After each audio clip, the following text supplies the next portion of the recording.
At 6:42 a.m., I stepped outside and found a fresh white line painted across my driveway, with a sign that read, HOA access zone begins here. Someone had redrawn my property line overnight, and apparently they thought I wouldn't notice. I didn't buy the house for the house. That's the first thing you need to understand. 3 bedrooms, 2.5 baths, vinyl siding the color of oatmeal. Standard suburban clone stuff. You've seen one, you've seen 50, but the driveway, that was different. 40 feet long, 11 feet wide, and most importantly, mine. Not community property, not shared access, not part of a utility easement. The plat map had it clear as day. That strip, from the garage to the main loop road, was privately deeded to the lot. Owned, recorded, surveyed, full legal control. You might think that's just a technicality, a weird flex for someone who spent 10 years knee-deep in public right-of-way plans and traffic impact studies. But I've seen what happens when land boundaries get fuzzy. I've watched entire neighborhoods get tied up in lawsuits over 12 inches of shared curb. So when I saw this property come up in a pre-foreclosure listing, flagged as irregular driveway ownership, I made an offer before I even toured the inside. The house was just the packaging. That driveway was the play. At the time, it wasn't some power move. I wasn't thinking about leverage or strategy. Honestly, I just liked the control. There's something deeply satisfying about knowing that every inch of ground under your tires is yours, no permissions needed. I'd had enough of shared walls, communal parking, and that one apartment complex where the HOA fined me for using a non-regulation welcome mat. No joke, it had pineapples on it. Too whimsical, they said.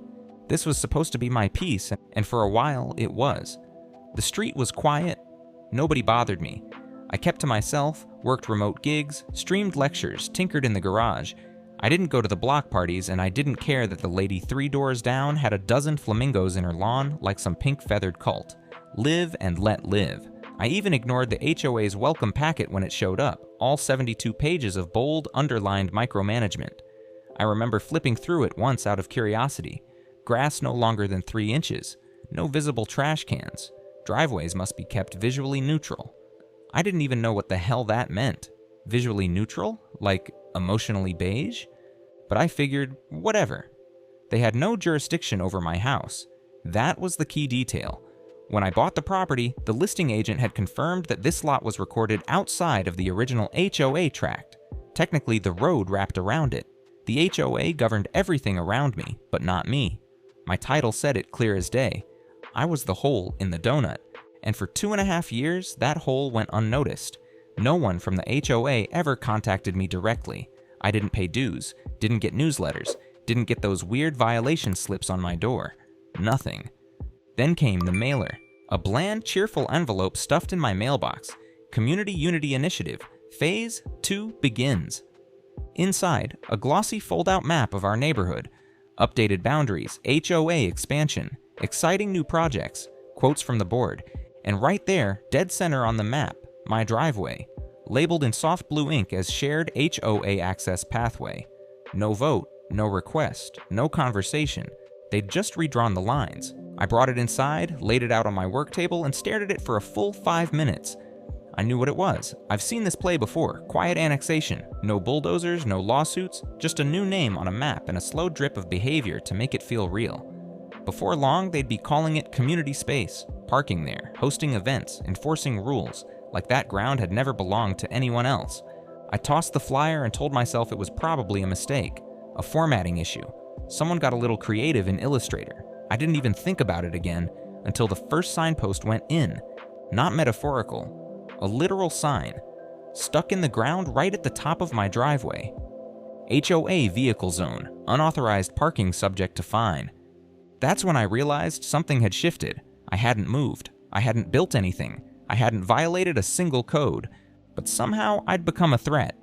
And standing at the center of that shift, clipboard in hand, mouth full of codes, and eyes like he already owned the place, was Douglas French, HOA vice president, and the man who had just decided my driveway belonged to him.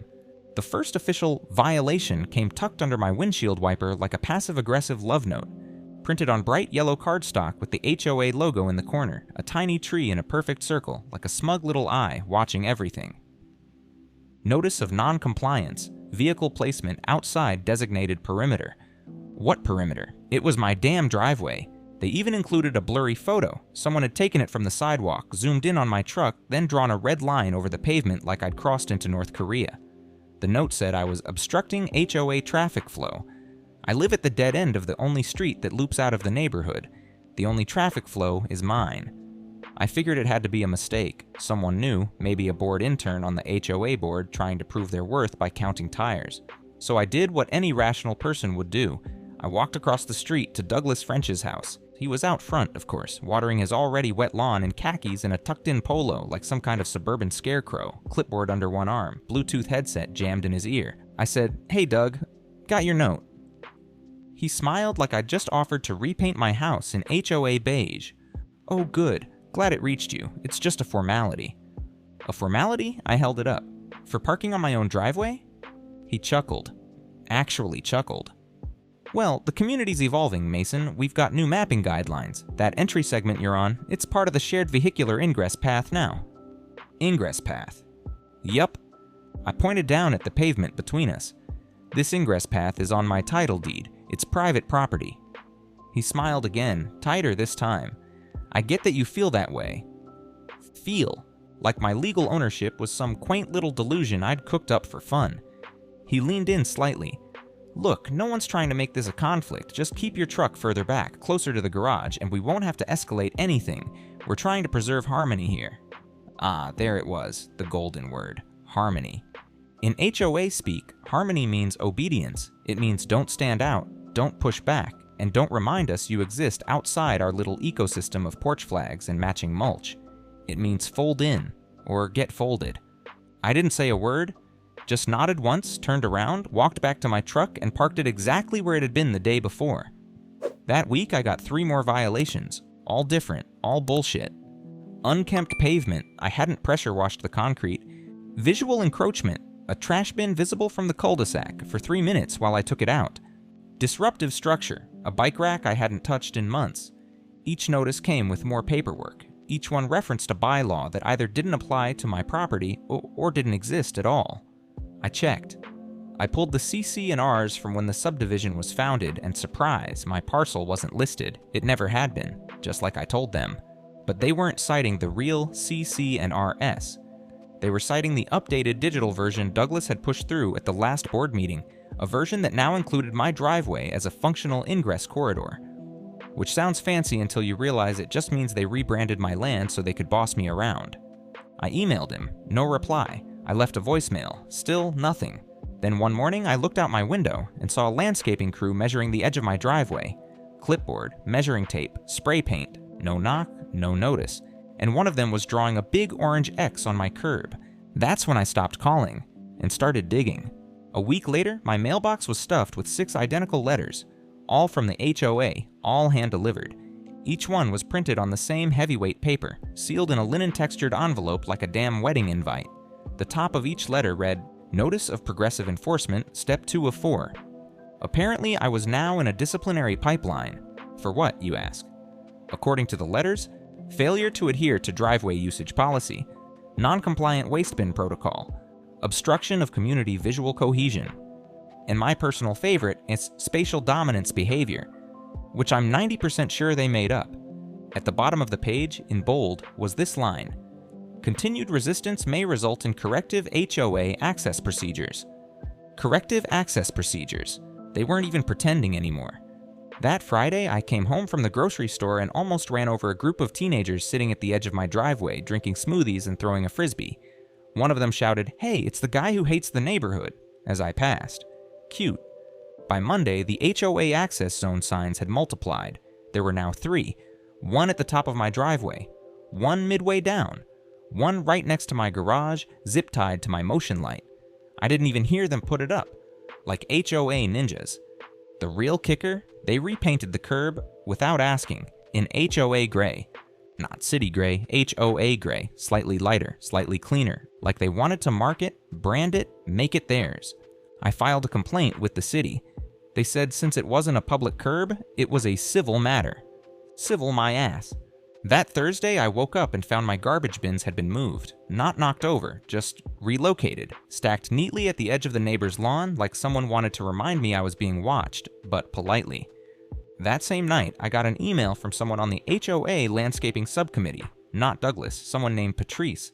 She strongly encouraged me to participate in the Autumn Unity Sweep, a neighborhood beautification weekend, and said they had already flagged my perimeter zone for priority trimming. She attached a map. My driveway was labeled Zone A. Zone A, like I was a problem to be neutralized. But none of that compared to what happened on October 11th. I came home around 9 p.m. after a late client call, pulled into the driveway, parked, locked up, normal. Next morning, there were cones blocking my driveway, bright orange reflective tape with a laminated sign hanging between them. Temporary closure, HOA safety, inspection in progress. And right there, parked just past the cones, was Douglas French's car. Driver's side door wide open, cup of coffee on the hood, clipboard on the windshield like it was a goddamn movie set. I walked out barefoot, holding my keys. "Douglas, move the car." He didn't even look up at first, just tapped something on his phone. I walked closer. "This is private property, you're trespassing." He looked at me like I just told him gravity was optional. "Actually, Mason, it's designated mixed-use ingress now. You don't get to designate anything. You're not the city, you're not the county, you're a guy with a title no one elected."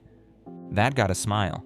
"Funny, the board voted to recognize this access point as critical infrastructure last week. You'd know that if you came to meetings." I'd rather gargle thumbtacks. He didn't laugh. He just stepped forward and said, "Look, I don't want this to get messy. Just cooperate. This can be easy. You're parked in front of my garage. It's not your garage if the driveway doesn't lead to it." That's when it hit me. He wasn't just pushing boundaries. He was redefining the map. If they could make the driveway theirs, they could challenge the rest. Next would be the setback, then the side yard, then the house. This wasn't about aesthetics. It was about erasure. 1 inch at a time. So I did the only thing that made sense. I went inside and started printing everything. Title, plat map, easement history, HOA articles of incorporation, court records from the last guy who tried this move in a neighboring district. All of it. Because the signs, the cones, the warnings, those weren't pressure. They were provocations. And I was done playing defense. First thing I did, I gave them the benefit of the doubt. Big mistake. I printed out the property survey, blew it up to 36 by 24 inches, highlighted the boundaries in thick red marker like I was preparing for trial. Drove straight to the HOA office, which, by the way, is just a converted bedroom in someone's ranch-style house with a banner that says, "Community starts with you," hanging over the porch. Real official vibes. The lady at the front desk, Diane, I think, looked like I just handed her a live grenade. She blinked at the map like she didn't know if she was supposed to salute it or shred it. I said, "I just want to be absolutely clear that the driveway is legally part of my deeded lot. It's not HOA common property. It never has been." She nodded slowly, then said, "You'll want to speak with Mr. French. He handles infrastructure concerns." Infrastructure, like I was a goddamn off-ramp. So I sent Douglas a formal letter, certified mail, included everything, the county plat, the tax map, the deed with coordinates. I even added a highlighted clause from the HOA's own founding documents that specifically excluded my parcel from their jurisdiction. 2 days later, I got a reply. It wasn't from Douglas, it was from the HOA's attorney, letterhead, sealed envelope, a full 3 pages of vague legal posturing and completely made-up terminology. My favorite line was, "While your position is noted, the association maintains a legitimate interest in ensuring cooperative functionality of neighborhood access systems." Neighborhood access systems? It's a fucking driveway. And then came the kicker, buried at the bottom of page 2. Failure to comply with HOA guidelines may result in progressive community response measures, including physical remediation. Physical remediation. In plain English, we'll come onto your land and fix your non-compliance ourselves. So I tried going above them. I called the county land office, explained the situation, gave them parcel numbers, asked if the HOA had any legal right to enforce traffic rules or access changes on a privately owned drive. The guy on the phone, real casual, chewing something, says, "Oh yeah, we get this a lot. Nope, if it's deeded to you, they can't touch it unless you grant easement rights. Want me to email you the county policy?" I said yes. Got it in 10 minutes. Next, I called the sheriff's non-emergency line, spoke to a deputy, asked if blocking a private driveway with cones and unauthorized vehicles counted as trespassing. His answer? "If it's yours and it's marked, yeah, but we can't enforce that unless there's signage or a recorded complaint."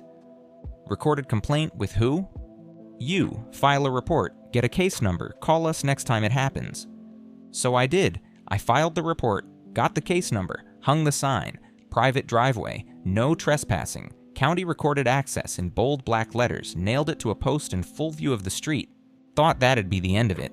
Next morning, someone had yanked the sign clean out of the ground and left it leaning against my front door, broken clean in half.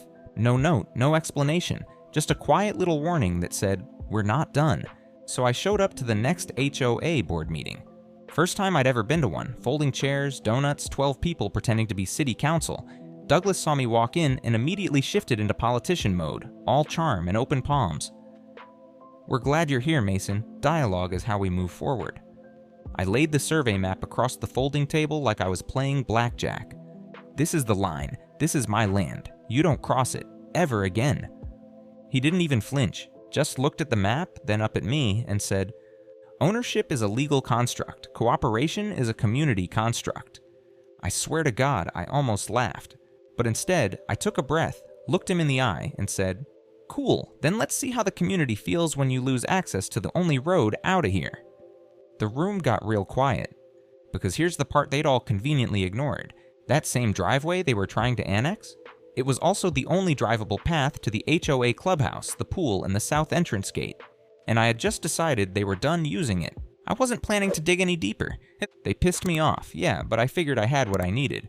Paperwork, law on my side, a case number with the sheriff's office, and a solid middle finger ready for the next time they tried anything cute. But then I got a call. Not an email, not a letter, a real, actual phone call from Connie Frazier, the former HOA secretary. I'd never met her, never even heard her name before.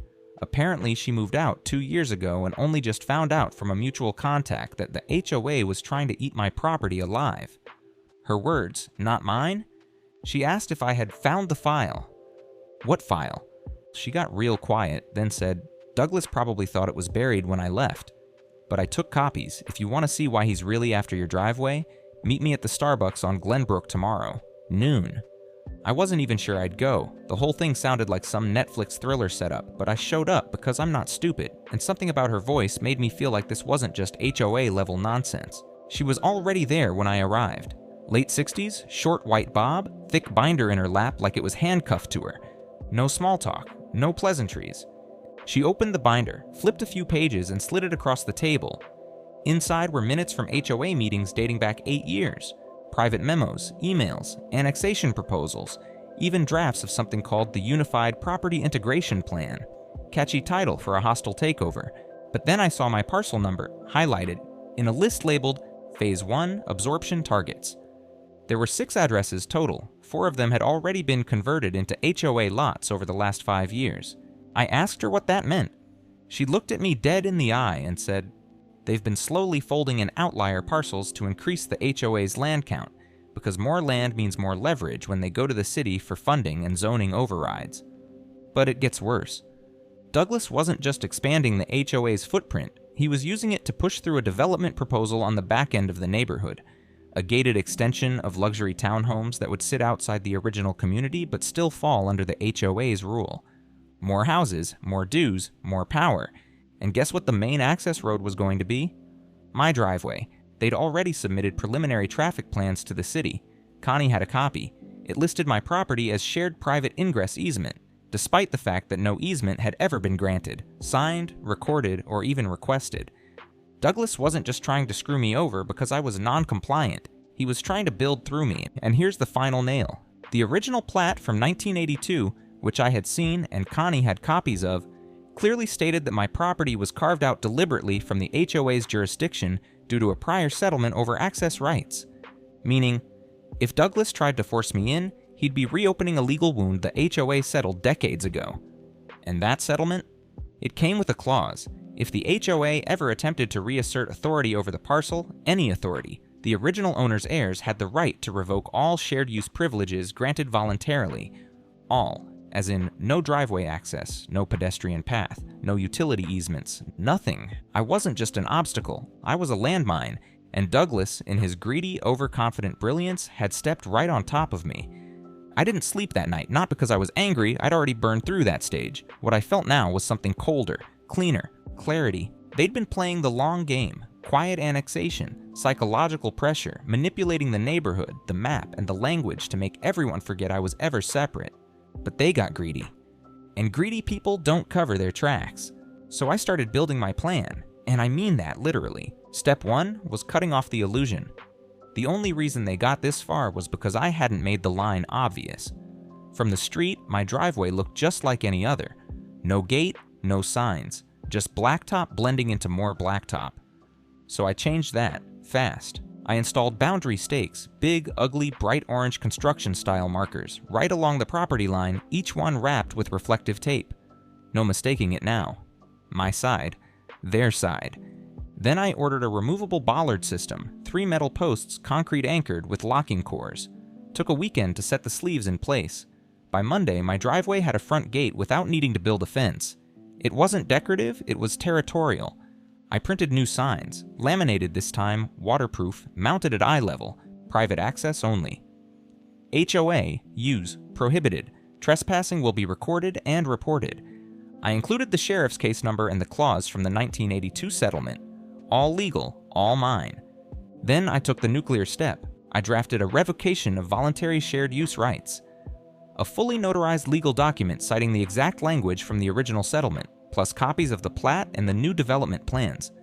I had Connie Frazier co-sign as a former HOA board member with access to historical records. Her signature gave it weight. I filed it with the county recorder's office. Took 2 days to process. Once it was official, it went into the public record, meaning any development plans that included my property as an access point were now legally invalid.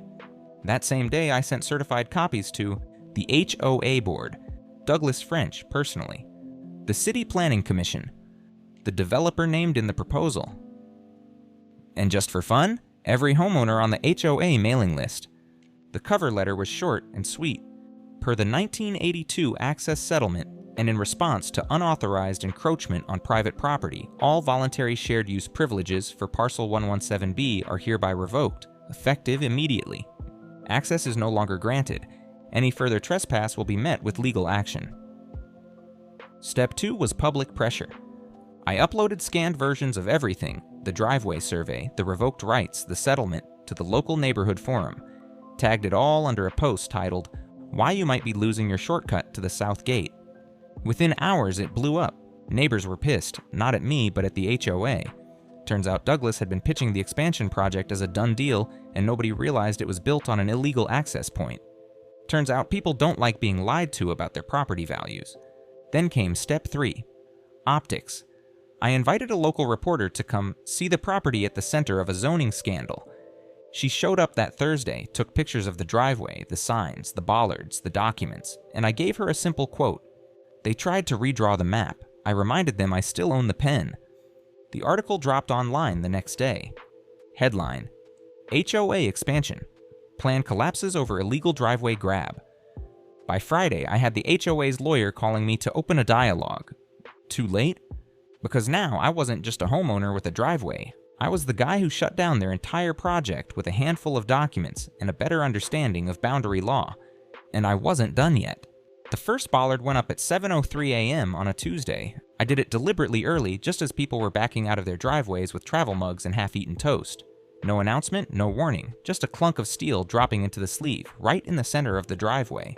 By 7:15, 2 SUVs had to reverse and loop around the long way out. By 7:30, I had 3 text messages from neighbors I hadn't spoken to in years. "Hey Mason, what's going on with the driveway? Are they doing construction? Did you block the road?" I didn't reply, I just posted on the community forum. Access to Parcel 117B is now restricted. Please use alternate exits. For context, refer to the attached legal documentation previously sent via certified mail. I attached a zip file titled The Driveway Manifesto. The forum lit up in minutes. Some people were confused, some were furious, but a lot of them, and this surprised me, were quietly on my side. Turns out I wasn't the only one who'd gotten a taste of Douglas's control freak behavior. A couple people had their fences flagged for being overly expressive. One woman was fined for installing a garden box that didn't match the HOA's seasonal color palette. Another guy got a notice about unsanctioned Halloween inflatables. No joke. Now they had a villain, and I'd just given them a reason to care. Meanwhile, Douglas went quiet. Too quiet. Then, on Thursday, I saw him. He was parked just down the street in his silver Lexus, talking to someone on the sidewalk with that same smug posture, one hand on his hip, the other holding a manila folder like it contained the secrets of the universe. I waved. He didn't wave back. That night, the HOA sent out a community update claiming the driveway situation was a misunderstanding and urging residents to remain calm during the clarification process. Clarification process, my ass. So I escalated. I sent a formal cease and desist to the HOA via my attorney. Yeah, I hired one. Real guy, real office, real letterhead. He included the revocation filing, copies of every violation notice I'd received, and a notice of intent to pursue legal damages for trespass and property misuse if they attempted to restore access in any way. Then I filed a complaint with the state HOA regulatory board. Most people don't even know those exist, but I'd done my homework. I laid out everything: how they redrew maps, how they tried to reclassify private property, how they sent fake fines and violated prior settlement terms. Connie signed a statement as a witness. And just to put a bow on it, I submitted an open records request to the city for all documents related to the HOA's proposed development. Why? Because I knew they'd submitted those plans using my driveway as a public access road, after I'd already revoked it. That's a felony-level lie if you're filing with a municipality. It's called fraudulent misrepresentation of property interest. Which sounds boring, until your expansion deal gets nuked from orbit by a city lawyer in a blazer with zero tolerance for HOA bullshit. By the next week, the city had pulled the plug on the development review process. The builder withdrew. The Planning Commission issued a notice of suspension pending investigation into boundary disputes and potential misfilings. And just like that, Douglas's shiny new townhome empire, the thing he'd been quietly orchestrating for 3 years, turned to ash. But I wasn't done yet. At the next HOA meeting, same chairs, same donuts, half the board visibly sweating, I took the mic during community comments. I didn't shout, I didn't gloat. I just said, for a group so obsessed with boundaries, you really didn't think I'd defend mine? Then I laid out a final demand.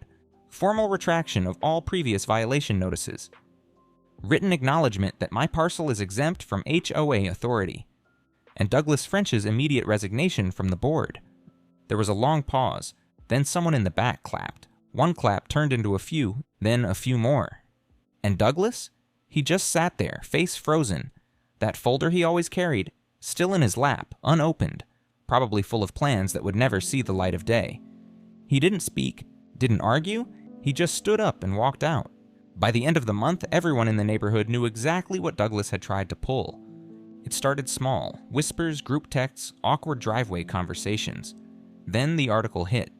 The local paper ran it under a surprisingly spicy headline for such a tame little publication. HOA overreach shuts down expansion plans after homeowner fights back. They interviewed me for it. I kept it simple, no personal attacks, no dramatics. I just laid out the facts. How they tried to quietly claim my driveway, how it was tied to a shady development deal, how they doctored their own maps to make it happen. But the real fire came from Connie Frazier. God bless her, she didn't hold back. She gave the reporter a full breakdown of how Douglas had been manipulating the board for years, how he pushed people out of committee positions if they disagreed with him, how he restructured internal voting rules to concentrate power. She even dropped a bomb I didn't know about. Douglas had already signed a personal agreement with the developer, not on behalf of the HOA, just himself. They promised him a consulting fee for helping facilitate access to the new site. $25,000 plus a unit in the new build at a reduced rate. The HOA wasn't expanding for the good of the community. It was expanding so Douglas could get a corner townhouse and a pat on the head. The article included screenshots, names, dates, his signature. By the time the board called an emergency meeting, it was standing room only. And this time, it wasn't just the usual HOA lifers showing up. It was families, young couples, old-timers who hadn't been to a meeting in years, and they were pissed. The room boiled. People demanded answers, asked how long the board had known, why they hadn't stopped him. One woman, the one with the Halloween inflatables, flat out asked if Douglas had used HOA funds to pay for the consulting work. Nobody could answer her. And Douglas? He didn't show up. Instead, the board president, some poor guy named Greg who looked like he'd rather be anywhere else, got up and said, "We've accepted Mr. French's resignation, effective immediately. The board will be reviewing our internal oversight processes and working with legal counsel to ensure transparency moving forward." Translation? We're trying to make this go away, but it didn't go away. The city announced an investigation into the development firm. The HOA lost its insurance policy and had to scramble to find a new one at a higher rate. Half the board resigned within 6 weeks, and a neighborhood petition started circulating to dissolve the HOA entirely. Last I checked, it was only 14 signatures away from triggering a vote. Funny how fast things unravel when you stop pretending the map is more important than the land underneath it. I didn't have to yell, didn't have to break anything, didn't even have to go to court. I just said no and meant it. And then I showed everyone what happens when someone like Douglas thinks a line on a driveway is just paint. It's not. It's a boundary. And some of us still defend those. It's been 6 months since the last HOA notice showed up at my door. Funny thing, the neighborhood's never been quieter. The bollards are still there. I keep them locked most days just because I can, not out of spite anymore, just habit. A quiet little reminder that some lines don't move just because someone wants them to. The HOA replaced Douglas with a younger guy named Ben who actually knocked on my door to introduce himself. No clipboard, no passive-aggressive pamphlet. Just said he wanted to reset things and start from a place of mutual respect. I told him I don't do committees and he said, "Honestly, I don't blame you." Weirdly, I kinda liked him. A few neighbors who used to give me side-eye now wave when they pass. Some even stop to chat. One brought banana bread, another asked me to look over their survey documents just in case. Turns out standing up to the HOA makes you the unofficial property rights guy. I don't mind. The development project? Dead. Officially withdrawn. The lot they were going to build on sits empty now, just gravel and orange fencing, slowly being reclaimed by weeds. Some days I sit on my porch with a cup of coffee and watch people drive the long way around to get out of the neighborhood. It adds maybe 45 seconds to their commute. But every time they round that corner, slow down, and pass the private access sign on my property, I see it on their faces, the recognition. This place didn't beat me. It didn't fold me in or pave over my boundaries or turn me into one more checkbox on their map. They tried to redraw my lines, so I rewrote the rules. And now I finally have what I came here for. Peace.